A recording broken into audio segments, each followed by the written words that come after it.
మీరు ప్రాపర్టీ కొంటున్నారా? మరి titles ట్యాప్లో check చేశారా? చెక్ చేసే కొనండి. నమస్తే, వెల్కమ్ టు ఆర్టీవీ. సరిగ్గా 25 ఏళ్ల క్రితం అతను సాదా సీదా కానిస్టేబుల్ కొడుకు. కానీ ప్రస్తుతం కళ్ళు గప్పి పన్ను కొట్టే వాళ్ళకే ఆయన వెన్ను వణుకు పుట్టిస్తున్నారు.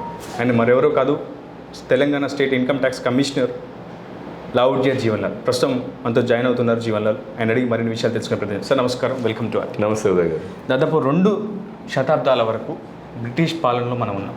అనేక మన ఆర్థిక వ్యవస్థ కూడా స్వశక్తితో నిర్మించుకోలేని పరిస్థితులు, అనేక ఇబ్బందులు కూడా ఎదుర్కొన్నాం. బ్రిటిష్ పాలన తర్వాత అప్పటికి ఇప్పటికీ ఆర్థిక వ్యవస్థలో, ఇండియన్ ఎకనామీలో ఎలాంటి మార్పులు చూశారు? మీరు ఒక ఐఆర్ఎస్ అధికారిగా ఏం చెప్తారు? ఇండియన్ ఎకానమీ వచ్చేసి ఒక గ్రేట్ ట్రాన్స్ఫార్మేషన్ అనమాట. వరల్డ్ హిస్టరీలో కొన్ని దేశాలు లైక్ అమెరికాకి 1700 సెంచరీలో స్వాతంత్రం వచ్చింది. కొన్ని యూరోపియన్ దేశాలకి 1800 ఆ ప్రాంతంలో వచ్చింది. చాలా వరకు దేశాలకి ఒక 19th సెంచరీలోనే ఇండిపెండెన్స్ వచ్చినటువంటి సందర్భం. అయితే భారతదేశానికి పట్టినటువంటి ఒక రకమైనటువంటి శని లాంటి పరాయి పాలన ఏదైతే ఉందో అది 200 ఏళ్ల పైగా సాగింది. ఈ యూరోపియన్ ఆక్రమణ అనేటువంటిది భారతదేశం మీద 200 సంవత్సరాలు పైగా నడిచింది. దానివల్ల ఏమైందంటే భారతదేశంలో ఉన్నటువంటి అన్ని పరిశ్రమలు కుదేలైనాయి. ఫర్ ఎగ్జాంపుల్ భారతదేశంలో కొంచెం క్లాత్ ఇండస్ట్రీ చాలా బాగుండేది. ఐ మీన్ బట్టలు నేత వగైరా చాలా బాగుండేది. ఆ చేనేత ప్రపంచానికి ఆదర్శవంతంగా ఉన్నటువంటి సందర్భంలో ఆ ఇండస్ట్రియల్ రెవల్యూషన్ తాలూకు రెవల్యూషన్ ఇండియాలో రాకుండా పాశ్చాత్య దేశాల్లో రాబట్టి దానివల్ల ఇండియాలో ఉన్నటువంటి కుటీర పరిశ్రమలన్నీ కుదేలైనాయి. ఓకే. సో ఆ రకంగా ఎకానమీకి డ్రైవింగ్ ఇంజిన్స్ అయినటువంటి కొన్ని ప్రొడక్షన్ ఏదైతే ఏరియాస్ ఉన్నాయో అవన్నీ వచ్చేసి ఇండియాలో బేసిక్ స్టేజ్లో ఉండేవి. అంటే కుటీర పరిశ్రమలు ఎట్లా మనకి చేనేత అట్లాంటిది ఉండే వాళ్ళకి ఏమంటే ఇప్పుడు మనం అనుకుంటున్నటువంటి పవర్ లూము మెషిన్స్ అట్లాంటివి ఉన్నాయి చూడండి, అవి వాళ్ళకి అప్పుడే ఉండేవి.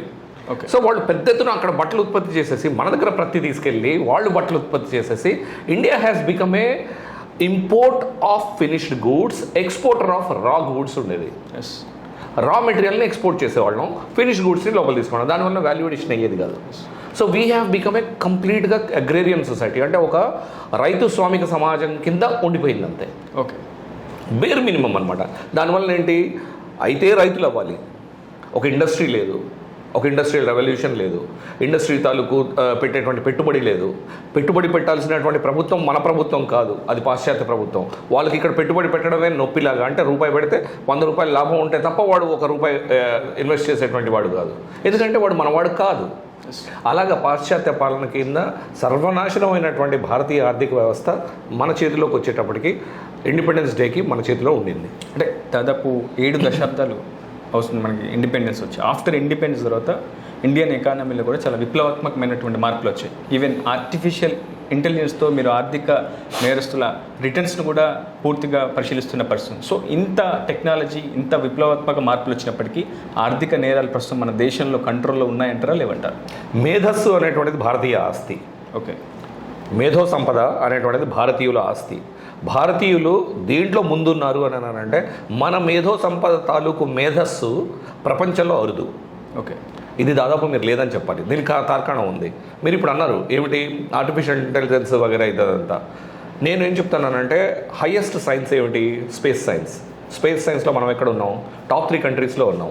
ఇవాళ చంద్రయాన్ చేసినటువంటి కేవలం 2 దేశాల తర్వాత 3వ దేశంగా భారతదేశం అవతరిస్తుంది. అమెరికా, చైనాల తర్వాత మనమే. ఇదెంత గొప్ప విషయం.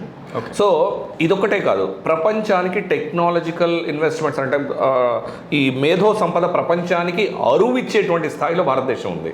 ఓకే. ఇంత మేధో సంపద ఉన్నటువంటి భారతదేశం పరాయి పాలనలో ఉండబట్టి మనం దాన్ని మనకు కావాల్సినట్లుగా మలుచుకోలేకపోయాం. ఓకే.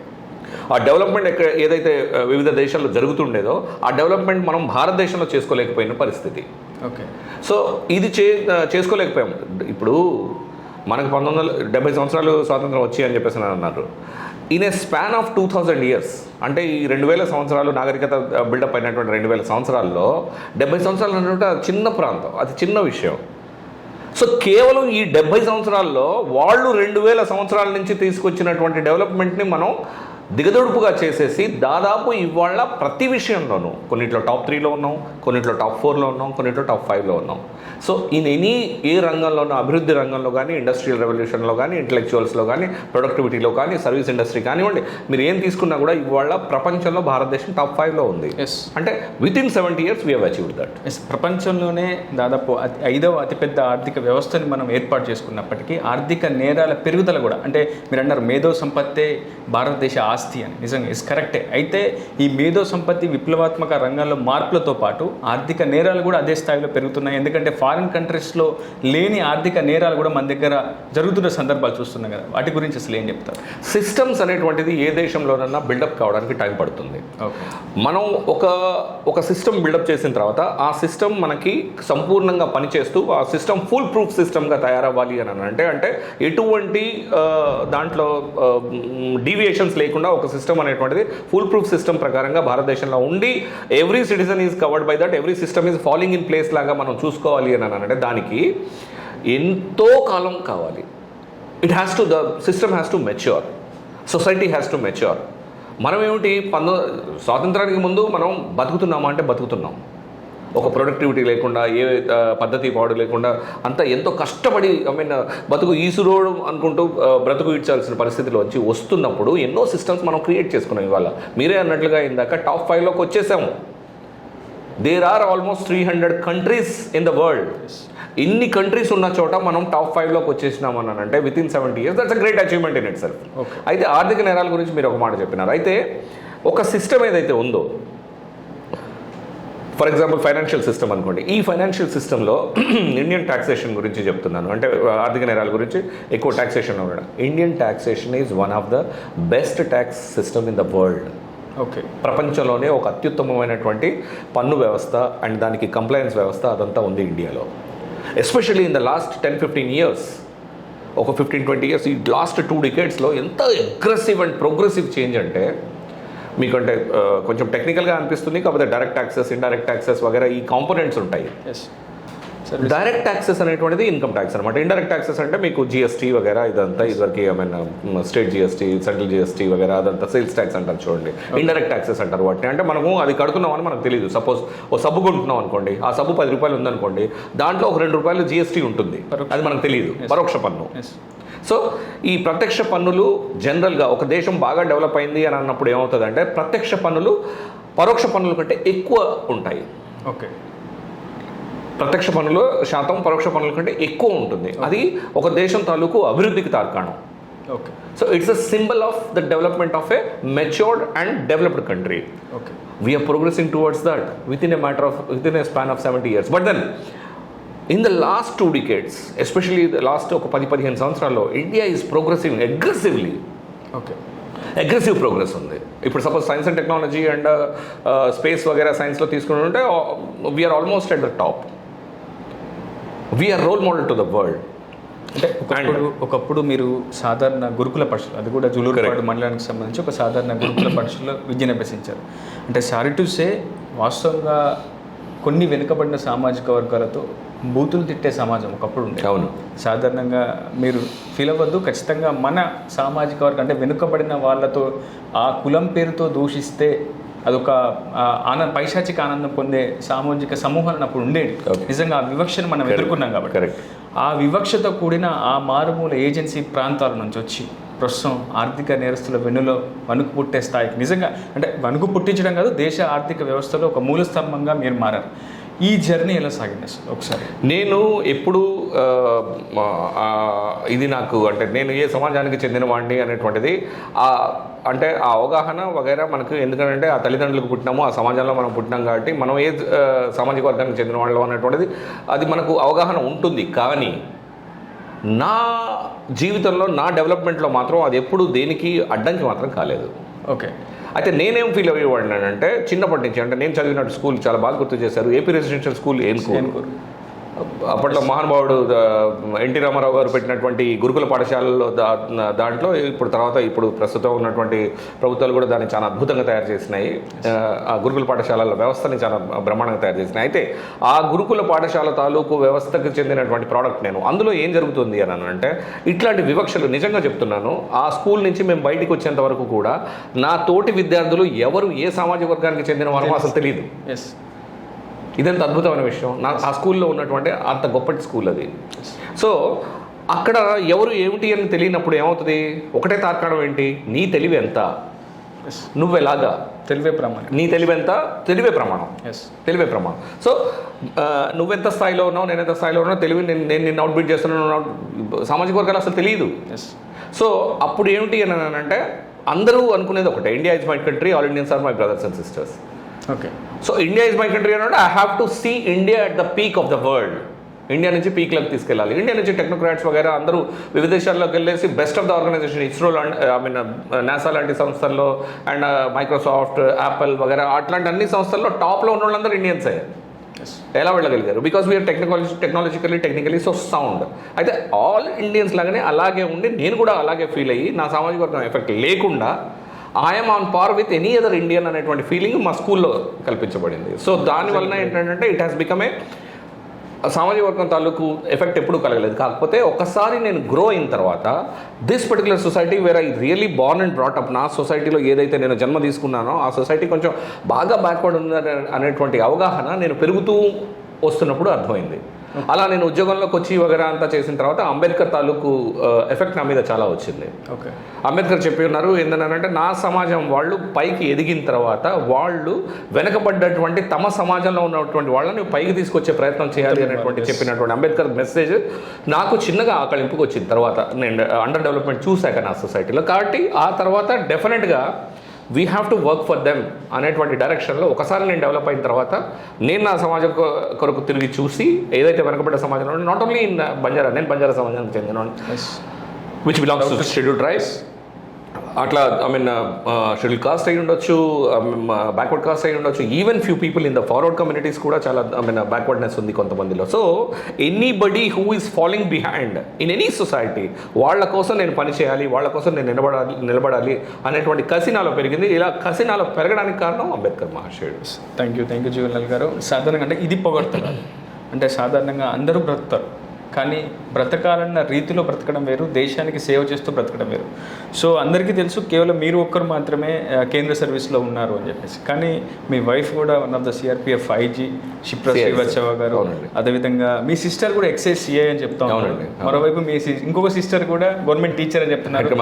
నాన్నగారు కూడా ఎస్ఐగా రిటైర్ అయ్యారు.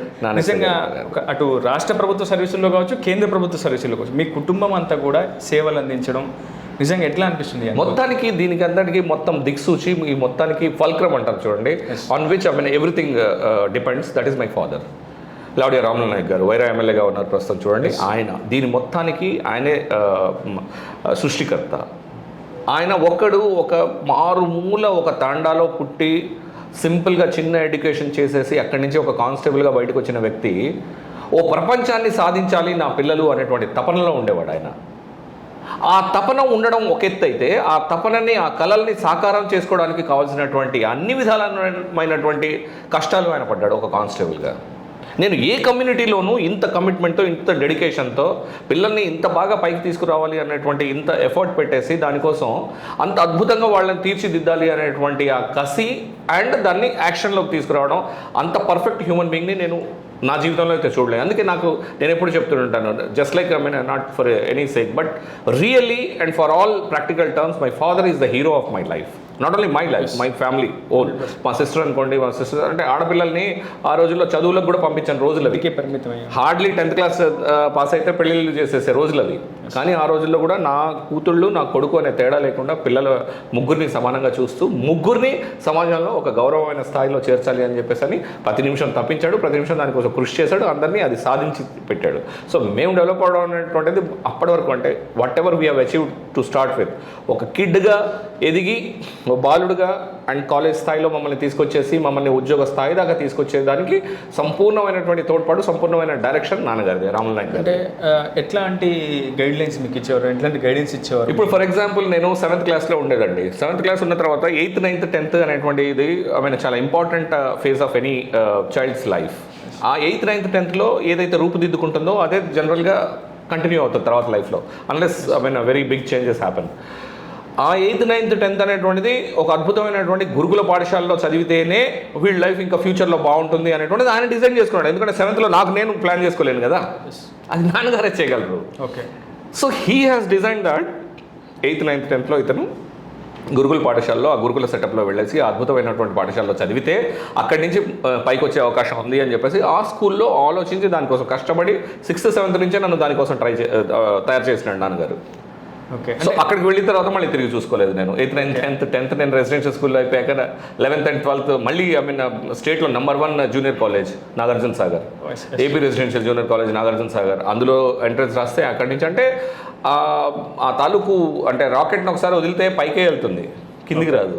అంటే మీ స్నేహితులు కూడా మీరు ఇప్పుడు ప్రోటోకాల్ ప్రకారం ఆ సైరన్ వేసుకొని వస్తుంటే అరే మా జీవన్ వచ్చాడు, మా జీవన్ మాతో ఉండే జీవన్ మొన్నటి వరకు మాతో కలిసి తిరిగిన జీవన్ ఈరోజు ఈ స్థాయిలో ఉన్నాడని చెప్పి ఒక ఆనందం వ్యక్తం చేస్తూ ఉంటారు ఇక్కడ జూలూరుపాడు వైరా కాన్స్టిట్యుయెన్సీ పీపుల్ అంతా కూడా.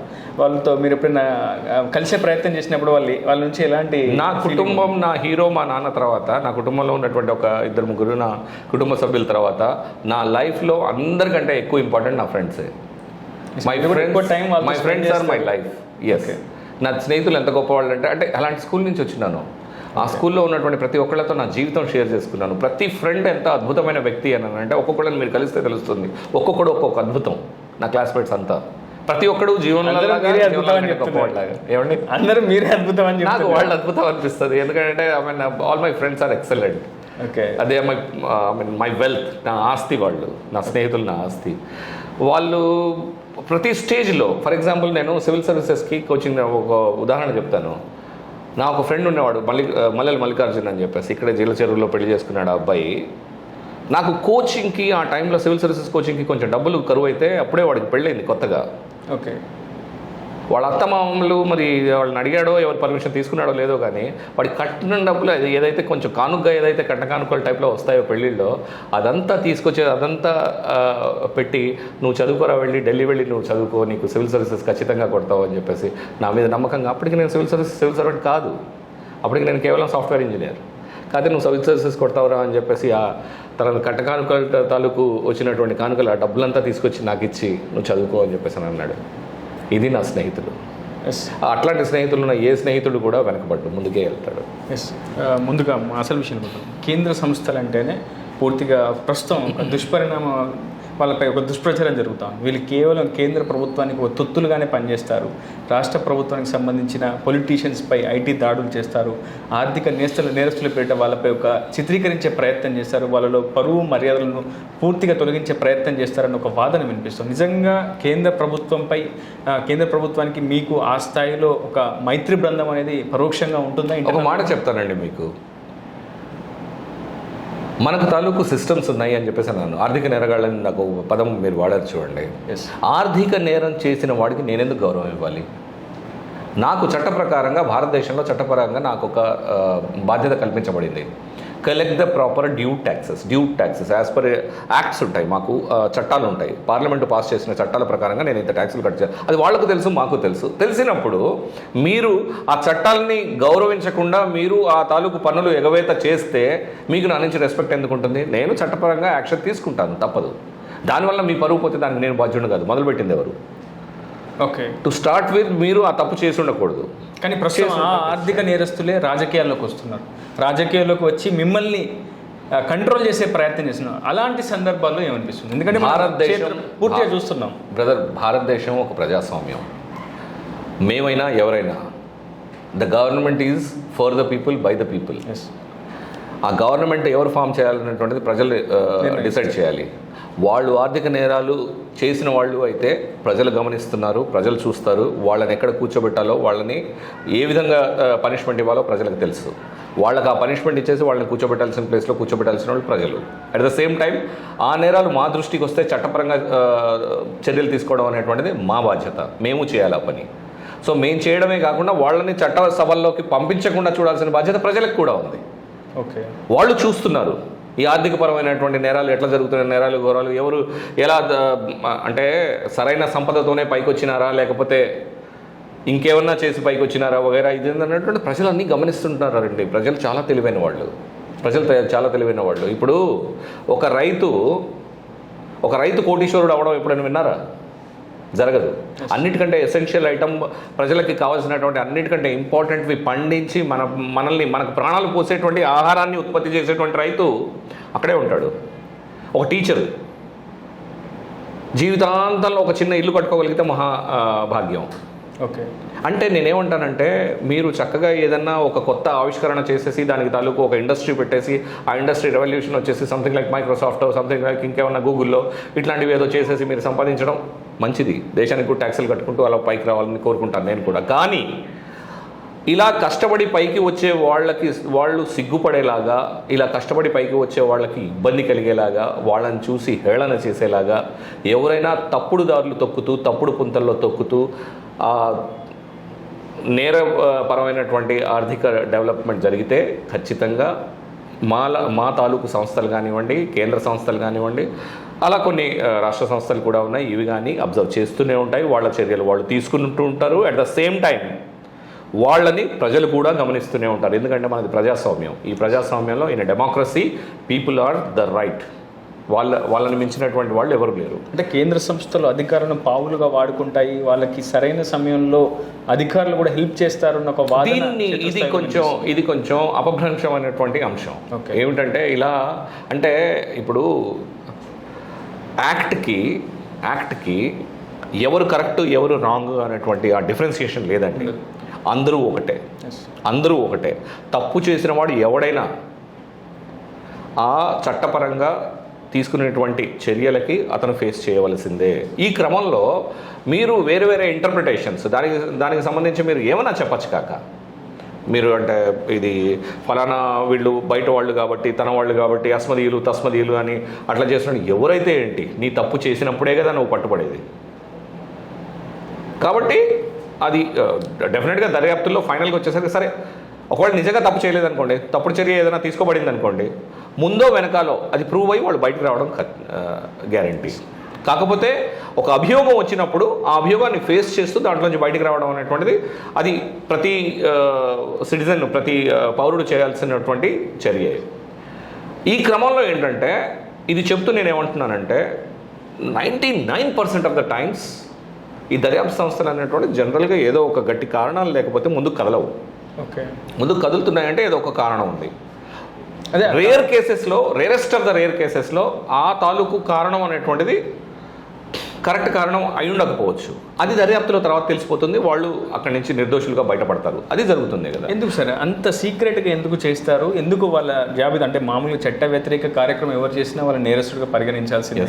సో నేరస్తుడిగా మిగతా సంఘ విద్రోహ శక్తులు కావచ్చు, చట్ట వ్యతిరేక కార్యక్రమాలు చేసిన వాళ్ళని ఖైదీలుగా గుర్తిస్తున్నాం. కానీ ఎందుకు ఆర్థిక నేరస్తుల విషయంలో పూర్తిగా వాళ్ళ విషయంలో అంత సీక్రెట్? చాలా చక్కని అంశం చెప్పారు మీరు. దీన్ని సివిల్ క్రైమ్ అంటారు. Okay, A civil crime is different from a criminal crime. Criminal crime లో ఏంటంటే the load of facts are heavy. అంటే ఒక క్రిమినల్ చర్య క్లియర్గా మీరు ఎస్టాబ్లిష్ చేయొచ్చు, ఎందుకంటే దాని తాలూకు ఫ్యాక్ట్స్ క్లియర్గా ఉంటాయి, దాని తాలూకు సాక్ష్యాలు క్లియర్గా ఉంటాయి. అదే ఒక సివిల్ క్రైమ్లో సాక్ష్యాలు ఎస్టాబ్లిష్ చేయాలంటే మీకు కొరాబరేటివ్ ఎవిడెన్స్ మాత్రమే ఉంటుంది, కానీ కంక్లూజివ్ ఎవిడెన్స్ ఉండడం అనేటువంటిది తక్కువ. అంటే ఖచ్చితంగా ఇదే జరిగింది, ఈ నేరమే చేశారు, ఇదే నేరం జరిగి ఉంటుంది అని చెప్పేసి కంక్లూజివ్గా చెప్పేదానికి ఉండదు. Okay, because it is a civil crime. And most of the financial crimes, ఈ ఆర్థికమైనటువంటి నేరాలన్నీ సివిల్ క్రైమ్స్. అవి they are not criminal in nature, they are civil crimes in nature. అంటే వాళ్ళకి ఏం కోడ్ వర్తించదు, వాళ్ళకి ఒక పర్టికులర్ కోడ్ ఇవ్వడం కానీ ఆ నేరస్తులని ఈ కోడ్ కింద వాళ్ళని ఖైదీలుగా గుర్తించడం కానీ అట్లాంటివి ఏముండవు సార్? ఖైదీలే ఫైనల్గా ప్రూవ్ అయిన తర్వాత, అంటే సర్కమ్స్టాన్షియల్ ఎవిడెన్స్ని కొన్ని అంటే కొంచెం కంక్లూజివ్గా ప్రూవ్ చేయగలము. ఓకే, అక్కడ దాకా వచ్చిన తర్వాత మళ్ళీ దాన్ని మామూలు ఖైదీలకు పడే శిక్షలే వీళ్ళకి కూడా పడతాయి. ఓకే, అది కూడా ఉంది. Within that there is a criminal. ఫైనల్గా వెళ్ళేసరికి క్రైమ్ అంటే అది ఎస్టాబ్లిష్ చేయడానికి సివిల్ క్రైమ్స్లో కొంచెం కష్టం. ఎందుకనంటే డైరెక్ట్గా ఇప్పుడు సపోజ్ ఈ కత్తి తీసుకునేసి నేను మిమ్మల్ని కొట్టాను, ఈ కత్తి తీసుకొని మిమ్మల్ని గాయపరిచాను కాబట్టి నా చేతిలో కత్తి ఉంది, దాని మీద నా ఫింగర్ ప్రింట్స్ ఉన్నాయి కాబట్టి నన్ను పట్టుకోవడం ఈజీ. ఓకే, నేను ఫలానా సివిల్ క్రైమ్ ఇక్కడ ట్యాక్స్ ఎగ్గొట్టాను అనేటువంటిది నేను ప్రూవ్ చేయగలగాలంటే అది చాలా కష్టమైన విషయం. ఓకే, ఇక్కడ మోటో ఎవిడెన్స్ అనేది క్లియర్గా ఉంటుంది కాబట్టి. ఎగ్జాక్ట్లీ. ఓకే, అంటే ఇంత మేధో సంపత్తి ఉన్న జీవన్లాల్ ఇంకా ఎందుకు తండ్రి చాటు బిడ్డగా నాన్నగారు అక్కడికి వెళ్ళారు, ఈ ప్రైవేట్ కార్యక్రమం వెళ్ళి నాన్నగారు వెనుక నిలబడ్డం, ఆయన ఒక సాదాసీదా ఎమ్మెల్యే, ఓకే ఆయన one of the servant, okay, but ఈ స్థాయి మేధో సంపత్తి ఉండి రాష్ట్ర స్థాయి అధికారిగా ఉండి కేంద్ర సంస్థకు ఒక అధికారిగా ఉండి ఇంకా తండ్రి చాటు తనయుడు ఎందుకు ఈ వెనుక? మీరు తండ్రి చాటు నడిపించవచ్చుగా మీ తండ్రి గారిని. అంటే ఏ ప్రైవేట్ ఈవెంట్కి వెళ్ళినా మీరు వెనక ఉంటారు, మీ నాన్నగారు ముందు ఉంటారు.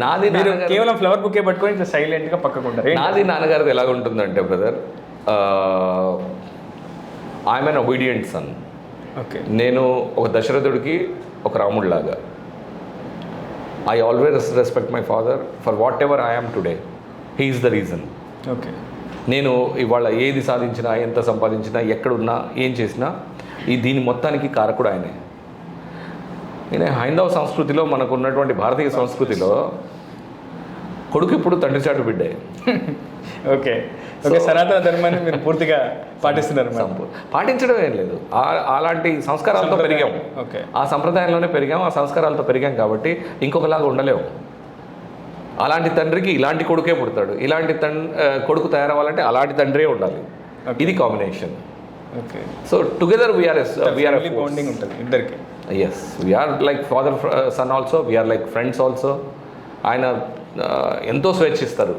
ఓకే, అంటే ఒక మిత్రుడికి ఇచ్చేంత స్వేచ్ఛిస్తారు నాకు కొడుకుగా. అంటే ఇటు సిబిడిటీ అధికారుల నుంచి కావచ్చు మీపై అయితే ఆ రకంగా మళ్ళీ నాకు అంటే నా ఇన్కమ్ ట్యాక్స్ పరంగా నేను ఉన్నటువంటి పొజిషన్, నా ప్రొఫెషన్ని నాన్నగారు బాగా గౌరవిస్తారు. అంటే చక్కని నౌకరీ నాన్న, ఇది చాలా బాగా దేశానికి పనికొచ్చే నౌకరీ, బాగా చేస్తున్నావు ఎంకరేజ్ చేద్దని ఆయన ఎంకరేజ్ చేస్తూ నన్ను ఆ క్రమంలో నన్ను ఆయన గౌరవించే స్థాయిలో నేను ఉంటాను. అలాగే సమాజ సేవలో ఆయన చేస్తున్నటువంటి పని నాకు ఎట్లా ఉంటుందంటే, ఎంతోమంది పొలిటీషియన్స్ని చూసి నేను ఒక అద్భుతమైనటువంటి ఒక గ్రేట్ లీడర్ని ఆయనలో నేను చూస్తుంటాను. అండ్ అంటే స్పందించే మనస్సు అంటారు చూడండి, అది సంపూర్ణంగా ఉన్నటువంటి అచ్చమైన మానవీయవాది నాన్నగారు. ఓకే, సో ఆ రకంగా నేను ఆయన చేసే ప్రొఫెషన్ని నేను రెస్పెక్ట్ చేస్తాను, నేను చేసే ప్రొఫెషన్ ఆయన రెస్పెక్ట్ చేస్తారు. ఇవి రెండు భిన్న ధృవాలు. ఆయన చేసే దారి వేరు, నేను చేసే దారి వేరు. So finally it is enriching India. ఆయన సమాజాన్ని డైరెక్ట్గా హెల్ప్ చేస్తున్నారు వెళ్ళి. నేనేంటంటే దానికి కావాల్సినటువంటి బలం, వెన్నుపూస, ఏదైతే finance is the back bone of a country అని అంటారో, ఆ వెన్నుపూసను తయారు చేసే పనిలో నేనున్నాను సెంట్రల్ గవర్నమెంట్లో. అంటే సిబిడిటీ ఉన్నతాధికారుల నుంచి మీకు కూడా కొంత ఒత్తిడి ఉంటుంది, అది వృత్తిపరంగా. నాన్నగారికి కూడా రాజకీయాలు ఉన్నారు కాబట్టి ప్రత్యర్థుల నుంచి విమర్శలు ఉంటాయి, ఆరోపణలు ఉంటాయి, అనేక సంఘటనలు కూడా ఆయన క్షేత్రస్థాయిలో ఫేస్ చేస్తున్నారు. ఇలాంటి సందర్భంలో నాన్న ఒత్తిడిగా ఉన్నాడు, ఈ సమయంలో నేను ఆయనతో ఉండాలి, లేదంటే నాకు ఏదైనా ఇబ్బంది కలిగితే నాన్న ఉండాలి నా పక్కన, అలాంటి సందర్భాలు ఏదైనా? కుటుంబం కదండి, కుటుంబంలో తండ్రికి సంబంధించేటువంటి ఏ విషయాన్నైనా కొడుకుతో షేర్ చేసుకుంటారు. కొడుకుగా నేను నాకేమైనా బాధలు ఉంటే తండ్రితో షేర్ చేసుకుంటాను. అది కుటుంబం కదా, కుటుంబంలో జరిగేటువంటి కామన్. అంటే ఈ మధ్య కాలంలో చూస్తాం చీమల పడిపేలుల ఘటన కూడా నాన్న చాలా మానసికంగా చాలా కృంగిపోయిన సందర్భం చూస్తాం. ఆ సందర్భం స్పందించే హృదయం కదా ఆయన, అచ్చమైన మానవీయవాది అని చెప్పాను. సో అట్లాంటి దుర్ఘటనలు జరిగినప్పుడు ఆయన చాలా ఆయన మనసు కలిసివేసింది అనేది వాస్తవం. కాబట్టి దాని తర్వాత ఆయన రియాక్ట్ అయిన తీరు కానివ్వండి, ఆయన ద్వారా బాధ్యత తీసుకునేసి నేను రియాక్ట్ అయిన తీరు కానివ్వండి చూస్తే మీరు కూడా we completely take responsibility of those families. And వాళ్ళకి ఏ కష్టం వచ్చినా మేము నిలబడతాం అనేటువంటి భరోసా మేము కల్పించలేకపోతే అంబేద్కర్ మాటలకి మేము సరిపోము. అంబేద్కర్ మహాశయుడు చెప్పినటువంటి అంటే నీ సమాజాన్ని నువ్వు చూసుకునే స్థాయిలో ఉండాలి అని నేను అడుగుతున్నాను కాదు, కానీ ఆ రోజు నాన్నగారు మీతో ఏమన్నా కన్నీటి పర్యంతమై మాట్లాడారు? బాగాను, చాలా ఏడ్చేశారు, షాక్లో ఉన్నారు. ఆయన 2 రోజులు మామూలు మనిషి కాలేకపోయారు, బాగా బాధపడ్డారు. తర్వాత నేను ఆయన్ని నార్మల్ చేయడానికి ఆయన్ని తిరుపతికి తీసుకెళ్లాల్సి వచ్చింది. అది ఎందుకంటే ప్రత్యర్థులు కూడా ఆ సమయంలో దాన్ని చాకుగా చూపి అనేక విమర్శలు చేసిన సందర్భాలు కూడా చూసాం. అది సందర్భం కూడా కాదు, కాకపోతే అలా ఎవరు చేయలేదు. ఎందుకంటే రాముల్ నాయక్ గారి గురించి ఒక గొప్పతనం ఉంది, ప్రత్యర్థులు కూడా ప్రేమించగలిగేటువంటి వ్యక్తి రాముల్ నాయక్. ప్రత్యర్థులు కూడా ఒక మాట అనలేని వ్యక్తి రాముల్ నాయక్. ఆయనకి దాదాపు నాకు తెలిసి ప్రత్యర్థి అనేటువంటి వాడే లేడు. అంటే ఆయనకి ధర్మరాజు లాంటి వాడు. ఓకే, అజాత శత్రువు అంటారు, మనసులో ఏదంటే అదే కూడా శత్రువు అనేటువంటి వాడే లేడు. ఆయన ప్రత్యర్థులు ఉన్నా కూడా ఆయనకు ఫ్యాన్స్ అయిపోతారు. ఆయన తత్వం అట్లాంటిది, ఆయన మనస్తత్వం అట్లాంటిది, మనిషి అలాంటి వారు. అసలు విషయానికి వద్దాం. చెప్పండి. ఎప్పుడు జీవన్ లాల్ గారి ప్రత్యక్ష రాజకీయ ఆరంగేట్రం ఎప్పుడు? ఇప్పటికే ఆ పొలిటికల్ స్కెచ్ ఏదో ప్రిపేర్ అవుతుందని గ్రౌండ్లో ప్రచారం జరుగుతుంది. మీరు అంటే మీకు అలాంటి ఉద్దేశం ఉందా లేదా అని తెలియదు, కానీ మీ క్యాడర్ మాత్రం అంటే నాన్నగారి క్యాడర్ కూడా వారసుడిగా రాజకీయాలకు రావాలని కోరుకుంటున్నారు. ఒకవైపు బీఆర్ఎస్లో కూడా ఆ స్థాయి ఒత్తిడి, ఎందుకంటే స్వయంగా సీఎం కేసీఆరే మహబూబాద్ పార్లమెంట్ నుంచి మిమ్మల్ని పోటీ చేయమని చెప్పి అడుగుతున్నారు. నిజమేనా కాదు? దాని గురించి నాకు తెలీదు brother. I have no idea about ఈ విషయాల గురించి నాకు తెలీదు. కాకపోతే జనరల్గా ఏమిటి అని అంటే, ఒక బిజినెస్ తీసుకుని ఉంటే, ఒక బిజినెస్ తాలూకు ఒక ఫాదర్ చేస్తున్నటువంటి బిజినెస్ తర్వాత వాళ్ళ పిల్లలు చేయడం అనేటువంటిది మామూలుగా అట్లా సంప్రదాయంగా ఇండియన్ సొసైటీలో జరిగేటువంటి అంశం. సో ఆ రకంగా తీసుకుంటే ఏంటంటే అందరూ అలా ఊహించడంలో తప్పు లేదు వాళ్ళు. కాకపోతే ఇన్ ద బ్యూరోక్రసీ ఇప్పుడు ఎంతమంది కమిషనర్ స్థాయికి చేరగలరు? ఎస్, నేషనల్గా అంటే స్టేట్ లెవెల్ పోస్ట్ నాది. ఒక స్టేట్ లెవెల్ పోస్ట్లో ఒక కమిషనర్గా ఉన్నాను, ఇవాళ చాలా అత్యుత్తమైన పొజిషన్లో ఉన్నాను. ఇప్పుడు ఇక్కడ ఉండి కూడా నేను చేస్తుంది కంట్రీ సర్వీస్ ఉంది. 100%. సో ఫ్యూచర్లో ఏం జరుగుతుంది అనేటువంటిది తెలియదు. కాకపోతే as of now I'm commissioner of income. కానీ ప్రజలు కోరుకుంటే ఏమైనా ఆశించవచ్చా భవిష్యత్తు రాజకీయాల్లో? I'm commissioner of income tax right now. అంతవరకే పరిమితం అవుతారా భవిష్యత్తులో కూడా? అంటే మీ క్యాడర్ కోరుకున్నా, ప్రస్తుతం నాన్నగారు చెప్పిన, నాన్నగారు ఒకవేళ కోరితే వచ్చే అవకాశం ఏమైనా ఉందా? అట్లాంటి డిస్కషన్ ఏం రాలేదు. ఓకే, అట్లాంటి డిస్కషన్ అయితే ఏం లేదు. ఒక మీకు ఆ ఉద్దేశం ఉందా? కొన్ని అంటే ప్రజాసేవ చేయాలి, అధికారిగా కాకుండా నేరుగా ప్రజలతో? ప్రస్తుతం చక్కగా జాబ్ చేస్తున్నాను. ఓకే, దేశానికి బాగా పనికి వస్తున్నాను. ఓకే. సో దేశానికి పనికి వచ్చేటువంటి ఏ అంశంలోనైనా నేను ముందుంటాను. Okay, fine. దేశానికి ఎక్కువగా నేను ఉపయోగపడాలి, ఓకే, ఇంకా ఎక్కువగా ఉపయోగపడాలి, బాగా ఉపయోగపడాలి, దేశం కోసం సమిధలాగా అయిపోవాలి. Okay. I love my country. Okay. And I'm a true Indian. And whenever my country calls me for anything, I'm ready. Okay, right. Thank you Jeevan Lal గారు. మొత్తంగా చూసాం కదా, అది జీవన్ లాల్ గారి మనోగతం. ఒక సాధారణ గురుకుల పాఠశాలలో విద్యార్థిగా విద్యను అభ్యసించి ప్రస్తుతం తెలంగాణ స్టేట్ ఇన్కమ్ ట్యాక్స్ కమిషనర్గా ఒక అత్యున్నతమైన పదవిలో ఆయన ఉన్నారు. ప్రస్తుతం దేశ సేవకే తన జీవితం అంకితం అని చెప్పి కూడా చెప్తున్నారు. ఆయన ఒక్కరే కాదు, ఆయన కుటుంబంలో మిగిలిన వాళ్ళంతా కూడా అటు రాష్ట్ర కేంద్ర ప్రభుత్వంలో భాగస్వామ్యులు అవుతున్నారు. ప్రజాసేవకే తమ కుటుంబం అయితే అంకితం అవుతుందని చెప్తున్నారు. ఇది video news 9 reporter Uday, RTV Julurupadu నుంచి.